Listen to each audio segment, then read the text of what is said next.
Sir একটু হোয়াটসঅ্যাপের ছবিগুলো দেখেন না স্যার, প্রসেসটা হইলে মানে আমার হয়ে যাবে, এছাড়া আর কিছু করার নেই আমার।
আচ্ছা, ইপিকিউ তে কোথায় কোথায় প্রবলেম সেটা একটু বলেন।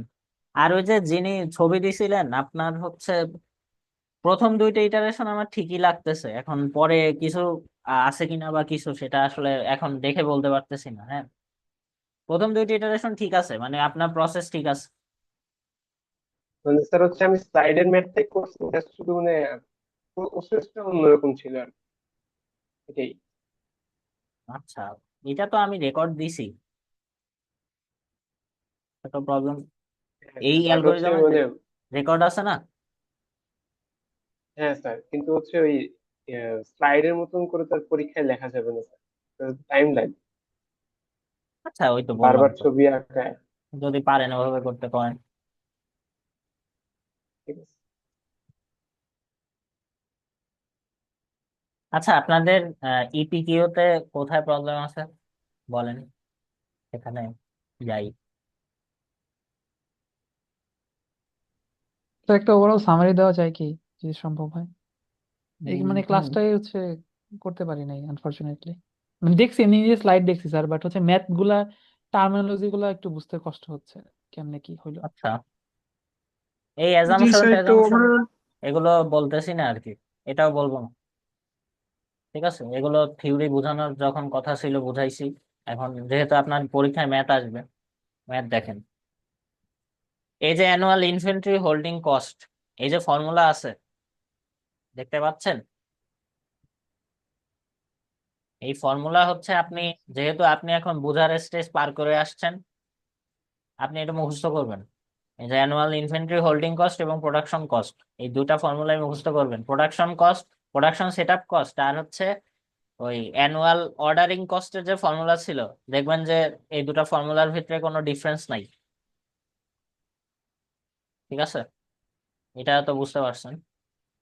এরপরে এই মডেলের এইটা তো এখানে শেষ।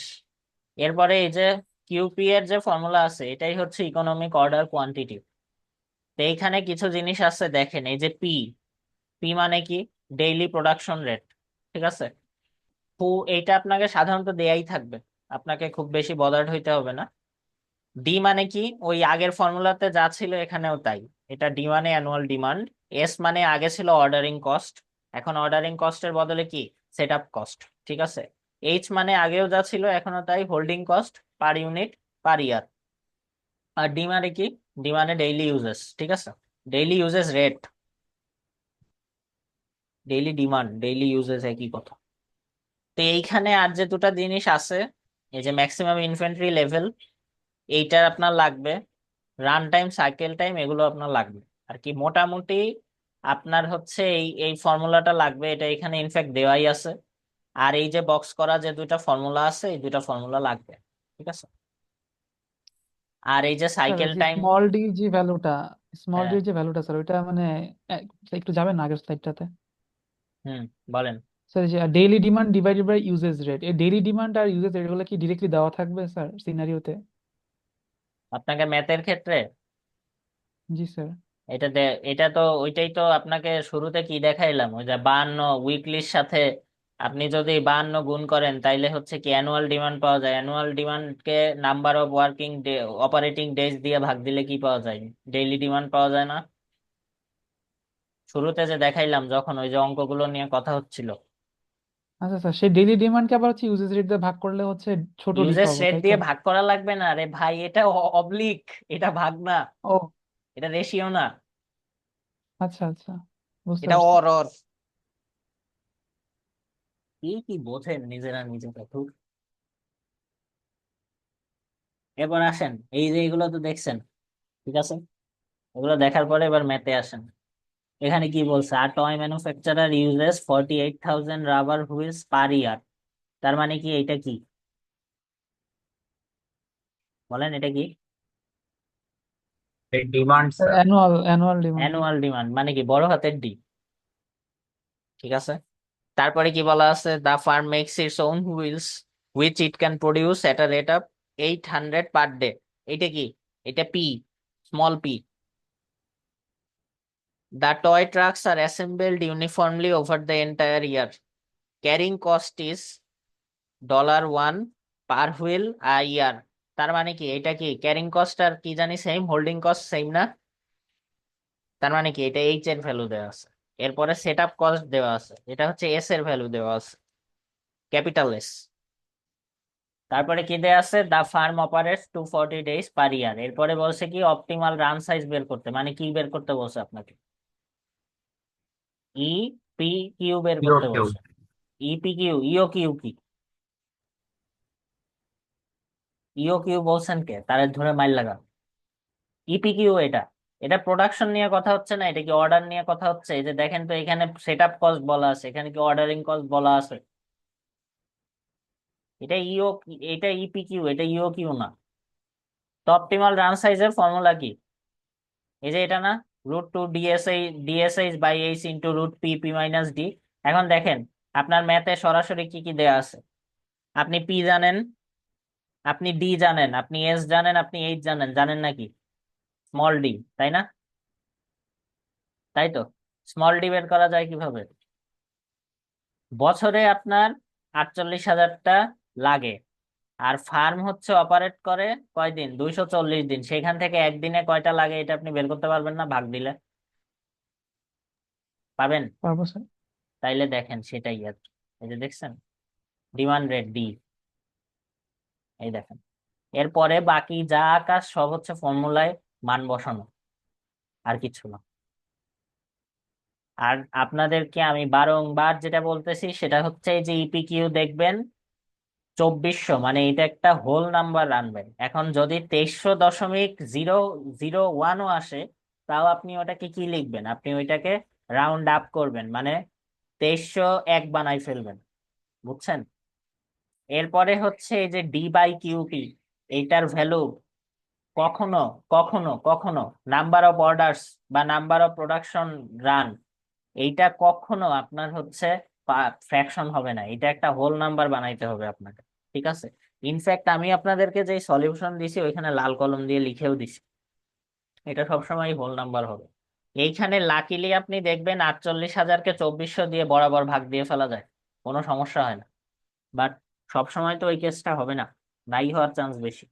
তো তখন আপনি ওই জিনিসটা একটু মাথায় রাখবেন যে এই যে optimal run size E P, Q সবসময় হোল নাম্বার হবে। এবং রাউন্ড আপ করতে হবে। ডি বাই কিউপি মানে নাম্বার অফ অর্ডারস, বা ওইটা ইও কিউর জন্য নাম্বার অফ অর্ডারস ছিল, এখানে হচ্ছে কতবার আপনার হচ্ছে প্রোডাকশন সেট আপ করা লাগে সেটা। এটা সব সময় অলওয়েজ এটা হোল নাম্বার হবে, ঠিক আছে? কারণ আপনি মানে পার্শিয়ালি তো একটা প্রোডাকশন সেট আপ করতে পারেন না, আপনাকে করতে হলে একবার পুরা করতে হয়। আপনি কি 0.5 বার একটা প্রোডাকশন সেট আপ করতে পারেন? এটা পসিবল না। এটা হইলে আপনাকে একবার করতে হয়। এখন যদি আপনি হিসাব করে দেখেন, আপনাকে 10.5 বার করা লাগবে। তার মানে কি 10 বার করার পরে আরেকবারের হাফ করা লাগবে। এইটা থিওরিটিক্যালি সম্ভব হইলেও প্র্যাকটিক্যালি ইম্পসিবল। তখন আপনাকে কি ওই একবারও পুরাটাই স্যার করা লাগবে, বুঝছেন? ওইটাই, আর কিছু না। স্যার হচ্ছে ই ও কিউ কি স্যার হোলটা নেওয়া লাগবে স্যার? হ্যাঁ হ্যাঁ হ্যাঁ, স্যার ইপিকিউ। এই যে ইপি কিউ তে তো হোল নেওয়া লাগতেছে স্যার, ইও কিউ তে কি স্যার হোল নেওয়া লাগবে স্যার? হ্যাঁ, ইও কিউ ইপিকিউ, আপনি তো এই ফর্মুলা তো সেইমই, মানে এইটাতে জাস্ট হচ্ছে প্রোডাকশনের জন্য এই যে root P P minus D extra আসছে। বাকি তো এটা আগের মতোই। এই ডি বাই কিউ আপনি আগেও দেখছেন, নাম্বার অফ অর্ডারস দেখছিলেন না, নাম্বার অফ অর্ডারস পার ইয়ার।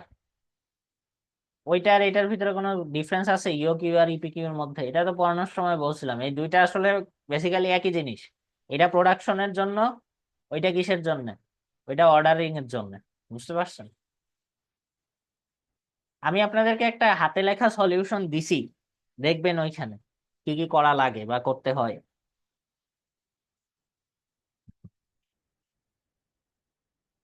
এবার যদি 30 না পান, আর কবে পাবেন? 1.5 ঘন্টা টাইম, 1 ঘন্টাও লাগে না এমন কোশ্চেন।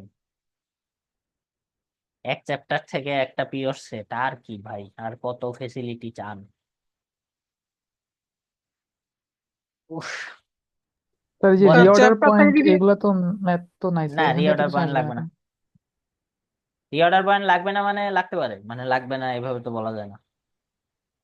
ইম্পর্টেন্ট না। তাহলে আবার লাগতে পারে কেন স্যার? নাকি স্যার দেখবো নাকি দেখবো না স্যার? এখন এইটা তো আমি আপনাকে আমার জায়গা থেকে কিভাবে বলবো বলেন? আমি আপনার জন্য কি কি গুরুত্বপূর্ণ আমি তো লিখে দিছি, ওইটা মোটামুটি ফলো করলেই হবে, আর কোনো কিছু লাগবে না। আচ্ছা প্রত্যেক চ্যাপ্টার থেকে গিয়ে তাহলে দুইটা করে কোশ্চেন আসবে মানে এ বি, হ্যাঁ। যেভাবে প্যাটার্ন হয়েছে? 6-4 বা 5-5 এরকম আর কি।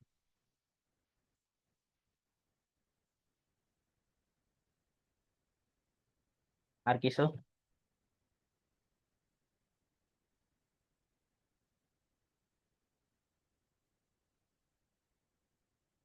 আচ্ছা, আপনাদের এইখানে মিডও মেকআপ দেওয়া যায় না? জি স্যার দেওয়া যায় কিন্তু স্যার ইমার্জেন্সি কিছু স্যার, অনেক ঝামেলা স্যার। এমার্জেন্সি কিছু ঝামেলা আছে। আমি এরকম একটা কেস স্যার মানে পাইছি, লাস্ট যে আমাকে মেইল করছে। এখন আমি ওনার জন্য কি আলাদা কোশ্চেন করব? তো না এটা স্যার হচ্ছে আপনি আপনাকে কিছু করবেন না, ডিপার্টমেন্ট ওটা থেকে বলবে। ডিপার্টমেন্ট থেকে আপনাকে বলে দিবে। না, আমারে আলাদা কোশ্চেন করতে বলছে, সেখানে আবার লেখছে যে এই কোশ্চেন আপনাদের কোশ্চেনের চেয়ে 90% ডিফারেন্ট হইতে হবে। ও তার মানে এটা কি আমাকে, ডিপার্টমেন্ট থেকে বলছে স্যার? হ্যাঁ, আপনাদের এই যে ও সাবরিনা আপনার তাহলে তো মেইল করতে দিয়েছে। হবে। জি স্যার তাহলে তো আপনার করতে হবে। সমস্যা, খুবই সমস্যা। হুম,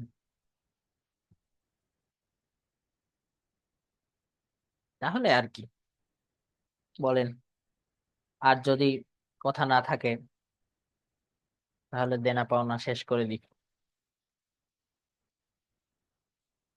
স্যার সিটি 1 আর সিটি 2 কোয়েশ্চেনটা দিলে একটু ভালো হতো। সিটি 1 আর সিটি 2? জি স্যার। সিটি 2 তো স্যাম্পল কোশ্চেন দিয়ে দিছি না, একই রকমই তো ছিল মেইন কোশ্চেন। থিওরি ডিফারেন্ট ছিল, বাট ইয়ে তো অঙ্ক তো একই রকমই ছিল, ছিল না? আমি তো, শোনেন, জি স্যার। সিটি 1 এর কোশ্চেন বা সিটি 2 এর কোশ্চেন আমি তো কোশ্চেন করি নাই, দেখবেন হয়তো। তো আপনার লাভ হবে না ওই কোশ্চেন প্র্যাকটিস করলে। রাদার আপনি যদি আপনাদের প্রিভিয়াস ইয়ারের কোশ্চেন করেন, সেটা তার চেয়ে বেশি ইফেক্টিভ হবে, বুঝছেন? জি স্যার। আপনাদের কোশ্চেনের প্যাটার্ন একই রকমই আছে অলমোস্ট। কিছু কিছু জায়গা চেঞ্জ হয়েছে, বাট খুবই, মানে সেগুলো রেয়ার, খুবই কম। স্যার ওইগুলো জায়গায় কি ভুল করার চান্স আছে নাকি আমাদের, মানে চেঞ্জ হয়েছে?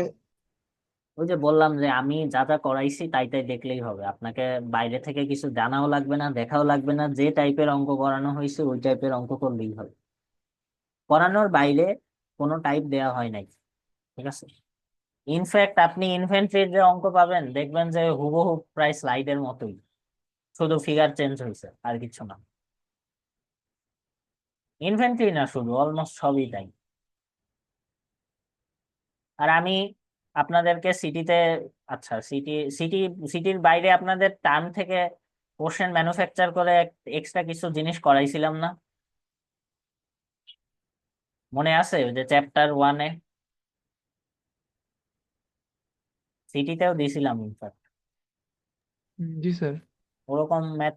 ওটা ইনফ্যাক্ট সলিউশন টলিউশন সবই দেয়া আছে ড্রাইভে, দেখেন ওখান থেকে ওগুলো। মানে কি স্যার অ্যাসাইনমেন্ট করছি আমরা, যেটা মানে অ্যাসাইনমেন্টের মতো উম, করছি, ওটা কি মানে বুঝলাম। আপনাদের সিটি 1-এ যে ধরনের কোশ্চেন আসছিল ওরকম আসলে পারবেন না? পারা তো জি উচিত। স্যার পারবো। ওরকমই ওই ইঞ্জিনিয়ারিং ইকোনমি থেকে হচ্ছে, আর ডিফারেন্ট কোনো কোশ্চেন করার নাই আর কি, যা যেরকম আসছে ওরকম সবই তাই। ইনফ্যাক্ট নতুন কিছু নাই।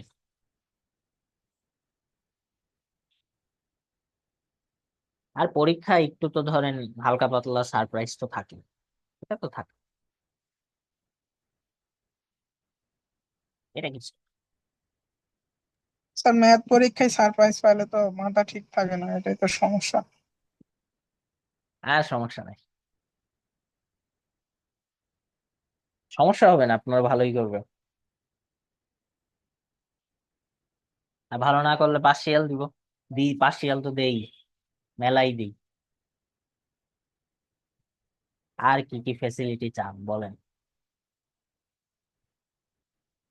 আর সিটির কোশ্চেন চাচ্ছিলেন, রাইট? আচ্ছা সিটির কোশ্চেন কোথায় দিব, ড্রাইভে দিব নাকি হোয়াটসঅ্যাপে দিব?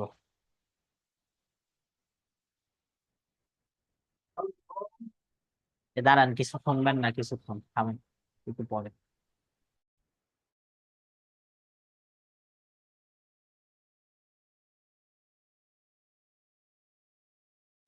স্যার মিডের টপিক গুলো একটা লিস্ট করে দিলে ভালোই তো। হ্যাঁ, দেয়া আছে মিডের হোয়াটসঅ্যাপে। টপিক গুলো একটা লিস্ট করে দিলে ভালোই তো। আমি তো হোয়াটসঅ্যাপে দেওয়া আছে অলরেডি, স্যার দিছে সাজেশনের আগেই। ভেতরে তো দেয়াই আছে। আচ্ছা।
আচ্ছা, সিটির কোশ্চেনও আপনাদেরকে দিয়ে দিছি, ঠিক আছে।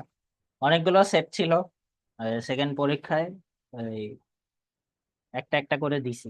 বাকিগুলো ইনফ্যাক্ট ওই ভ্যালু চেঞ্জ ছিল, মানে ম্যাথের টাইপ সেমই ছিল, ঠিক আছে। আর কিছু না।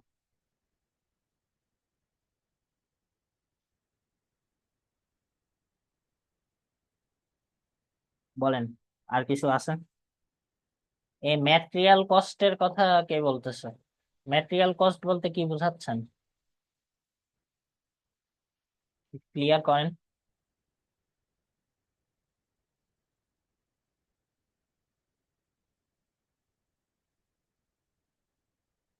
যিনি ম্যাটেরিয়াল কস্টের কথা বলছিলেন, একটু ক্লিয়ার করেন, ম্যাটেরিয়াল কস্ট বলতে কি বোঝাচ্ছেন?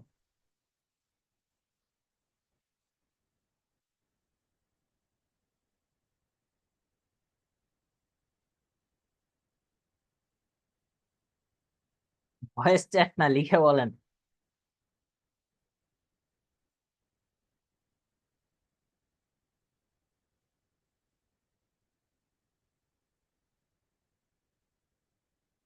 এটা কি হচ্ছে এই যে কোয়ান্টিটি ডিসকাউন্টের এটা নাকি?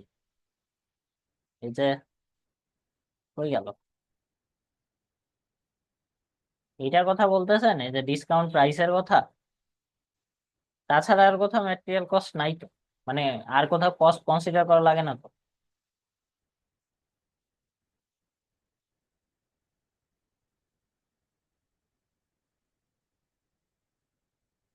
ম্যাটেরিয়ালের কিছু তো থাকার কথা না, ম্যাটেরিয়াল কস্ট আপনি কোনো কোনো কোশ্চেনেই থাকবে না।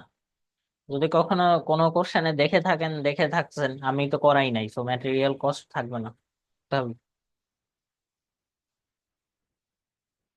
আপনার কোয়ান্টিটি ডিসকাউন্টের যে প্রবলেম আসবে, সেটাও এই প্রবলেমের মতোই, যে এখানে যেরকম আছে এরকম প্রবলেম, ঠিক আছে।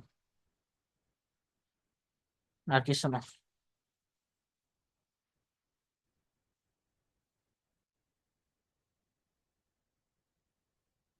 হয়েছে? আপনাদের আর কারোর কোনো কনফিউশন আছে?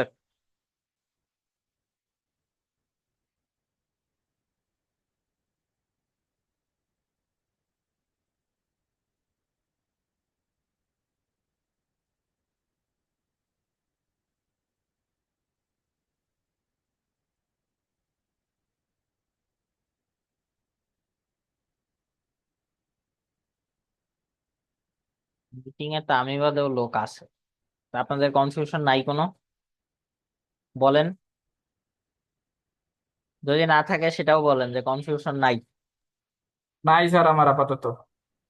আচ্ছা, আর কারোর আছে? না থাকলে আমি ইয়ে করে দিই, এন্ড করে দিই, ঠিক আছে। আর তো তাহলে কাজ নাই।